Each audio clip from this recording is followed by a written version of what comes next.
In this video, I'm going to show you how to sell shares on the Webull application. So the first thing you want to do is you want to open up Webull like you normally would, go to the bottom menu and select over here where it says Markets.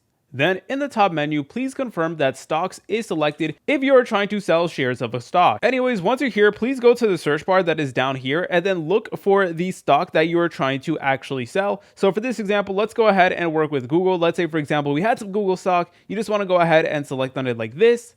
Then all you need to do is you need to press over here where it says trade. Then over here, you'll see this section over here that says buy and sell, and you want to go ahead and select on sell. Now, the next thing we need to talk about is the order limit. So the limit will allow you to sell at your specified price or better. So you can go ahead and put a limit price right over here. However, if you want to sell it at the market price, then you need to select on it and then press on a market order just like so. And that sells immediately at the current price. And then stop limit triggers a sell when a price hits a certain level. So that is 100% up to you.